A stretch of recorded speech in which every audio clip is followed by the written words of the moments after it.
కామారెడ్డి డిక్లరేషన్లో ఏదైతే బీసీలకు సంవత్సరానికి 20,000 కోట్లు ఇస్తామని చెప్పినారో ఆ 20,000 కోట్లు ఖచ్చితంగా బడ్జెట్లో పెట్టాలనేటటువంటిది మా మొదటి డిమాండ్. రెండవ డిమాండు, ఇవాళ అవ్వాతాతలు కావచ్చు, ఆడబిడ్డలు కావచ్చు, వికలాంగులు కావచ్చు, మీరు పెన్షన్లు డబుల్ చేస్తామనేది అయితే చెప్పారో దానికోసం ఎదురు చూస్తున్నటువంటి సందర్భం ఉంది. కాబట్టి ఖచ్చితంగా ఆ పెన్షన్లన్నిటికీ కలిపి 35,000 కోట్ల రూపాయలు బడ్జెట్లో పెట్టాలని చెప్పి మేము డిమాండ్ చేస్తూ ఉన్నాం. అట్లానే ఇప్పటి వరకు ముఖ్యమంత్రి గారు ఎక్కడికైనా మాట చెప్తున్నారు, మేము ఇందిరమ్మ ఇండ్లు కట్టినామని చెప్పి. కానీ ఇవాళ మున్సిపల్ ఎన్నికలు జరుగుతున్న నేపథ్యంలో పట్టణ ప్రాంత ప్రజలకు నేను గుర్తు చేస్తూ ఉన్నా, పట్టణ ప్రాంతాల్లో ఉండే పేదవారికి గుర్తు చేస్తూ ఉన్నా. కేవలం గ్రామాలలో 4 లక్షల సంబంధించి ఇందిరమ్మ ఇండ్లకు డబ్బులు రిలీజ్ చేస్తున్నామని చెప్పారు. అందులో కూడా సగం వర్క్ స్టార్ట్ కాలే. కానీ పట్టణాలలో మాత్రం ఒక్క రూపాయి కూడా ఇందిరమ్మ ఇండ్లకు ఇవ్వలేదు.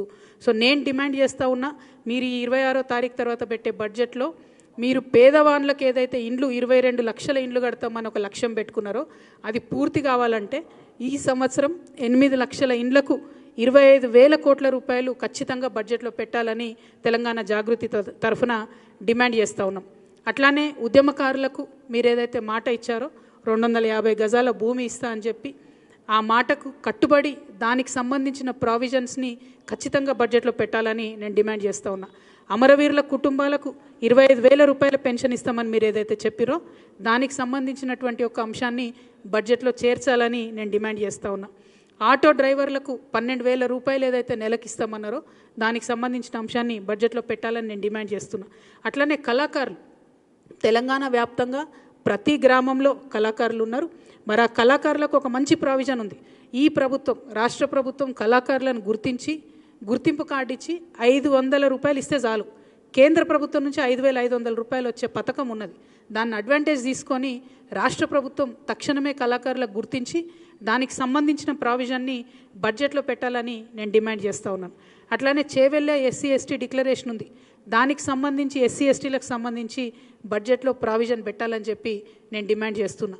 వరంగల్లో రైతు డిక్లరేషన్ ఉంది, దాని ప్రకారం మరి రైతులకు ఏదైతే మినిమం సపోర్ట్ ప్రైస్ పెంచడము, బోనస్కి సంబంధించిన అంశాలు అవి ఖచ్చితంగా మనము ఇవాళ బడ్జెట్లో పెట్టాలని చెప్పి నేను డిమాండ్ చేస్తూ ఉన్నా. రైతులకు సంబంధించి ఒక మాట దయచేసి మనందరం కూడా అర్థం చేసుకోవాలి. రైతులకు ఇస్తాం మేము రైతు భరోసా, రైతులతో పాటు కౌలు రైతులకు ఇస్తాం మేము రైతు భరోసా అని చెప్పి మాట ఇచ్చారు. ఇంతవరకు అది పూర్తి చేస్తలేరు. రైతులకు కౌలు రైతులకు కలిపి పెట్టాలంటే 25,000 కోట్ల రూపాయలు సపరేట్ హెడ్ కింద పెట్టాలనేది నేను డిమాండ్ చేస్తూ ఉన్నా.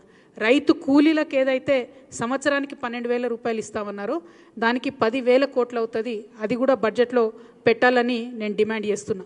అన్నిటికన్నా మించి ఏంటంటే ఇలా ఆల్రెడీ ఫిబ్రవరి, యాసంగికి సంబంధించి ఇంతవరకు రైతు భరోసా రాలేదు. తక్షణమే రైతు భరోసా నిధులు విడుదల చేయాలని నేను ప్రభుత్వాన్ని డిమాండ్ చేస్తున్నా. మరి ఈ సందర్భంగా ఒక మాట ప్రజలందరికీ గుర్తు చేయాలి. నిన్న మొన్న రేవంత్ రెడ్డి గారు చాలా దగ్గర సభలలో ఒక మాట చెప్పారు, మేము రైతు రుణమాఫీ 100కు 100% చేసినామని చెప్పారు. చేయలే. మీరేం చేసిండ్రు? మొదలు మీ అంతటా మీరే ప్రభుత్వం నుంచి 44,000 కోట్లు అయితే రైతు రుణమాఫీ అవుతుందని చెప్పారు. కానీ చేసింది ఎంత? 21,000 కోట్ల రూపాయలు. కానీ క్యాబినెట్ డెసిషన్ చేసింది ఎంత? 28,000 crores. అంటే 28,000 కోట్లు రైతు రుణమాఫీ చేయాలని క్యాబినెట్ చెప్తే మీరు చేసింది 21 కోట్లు. పైగా ముఖ్యమంత్రి గారు ఏమాత్రం మొహమాటం లేకుండా నేను 100% రుణమాఫీ చేసిన అంటారు. నేను ముఖ్యమంత్రి గారికి ఛాలెంజ్ విసురుతా ఉన్నా, మీ మహబూబ్ నగర్ పోదామా, మా నిజామాబాద్ వస్తారా, లేకపోతే హైదరాబాద్లో సెక్రటేరియట్కి మమ్మల్ని రమ్మంటారా? జాగృతి వాళ్ళం వస్తాం, రుణమాఫీ కానీ రైతులందరినీ తీసుకొని వస్తాం. ఖచ్చితంగా మీరు 50% మంది రైతులకు రుణమాఫీ చేయలేదు. ప్రతి జిల్లాలో ప్రతి చోట ఎక్కడికి పోయినా రైతులు బాధపడుతూ ఉన్నారు. నిజంగా మీకు చిత్తశుద్ధి ఉంటే ఆ ఏదైతే మిగతా 50% మందికి రుణమాఫీ కాలేదో ఈ బడ్జెట్లో పెట్టి రుణమాఫీ చేయండి. ఎగ్గొట్టకండి దయచేసి రైతులకు. రైతన్నలు ఇబ్బందిలో ఉన్నారు. ఇప్పటికే మీరు యూరియా కూడా ఇవ్వలేని పరిస్థితులలో, మేనేజ్ చేయలేని పరిస్థితుల్లో రైతులు ఇబ్బంది పెడుతున్నారు. ఇది కరెక్ట్ కాదు. ముఖ్యమంత్రి గారు నిజాలు చెప్పండి ఇప్పటికన్నా అని చెప్పి మేము వారికి హెచ్చరిక చేస్తూ ఉన్నాం. అదేవిధంగా విద్యార్థులకు సంబంధించి ఫీ రియంబర్స్మెంట్ 11,000 కోట్లు బకాయిలు ఉన్నాయి. నేను పదే పదే చెప్తూ వచ్చిన, ఈ ఫీ రియంబర్స్మెంట్ డబ్బులు ఇవ్వకపోతే అందరికన్నా ఎక్కువ బాధపడేది మా ఆడబిడ్డలు. ఆడపిల్లలు చదువు మానిపించి ఇంట్లో కూర్చోబెడతారు. కాబట్టి రిక్వెస్ట్ చేస్తూ ఉన్నాం, మేము రాష్ట్ర ప్రభుత్వాన్ని డిమాండ్ చేస్తూ ఉన్నాం, 11,000 కోట్లు వన్ టైం మీరు ఫీ రియంబర్స్మెంట్ ఇవ్వండి. ఇచ్చి తర్వాత మంత్లీ ఇస్తారా, క్వార్టర్లీ ఇస్తారా, ఒక క్యాలెండర్ ఇవ్వండి. కానీ ఇవ్వండి, ఇబ్బంది అవుతుంది విద్యార్థులకు. చిన్న విద్యా సంస్థలు మూతబడిపోతున్న పరిస్థితి ఉంది కాబట్టి 11,000 కోట్లు ఫీ రియంబర్స్మెంట్ ఇవ్వాలని చెప్పి నేను డిమాండ్ చేస్తూ ఉన్నా. ఇక ఆర్టీసీ కార్మికులకు సంబంధించి నిన్న మళ్ళీ ముఖ్యమంత్రి గారి అబద్ధం చెప్పారు, 50,000 మంది కార్మికులు ఉన్నారని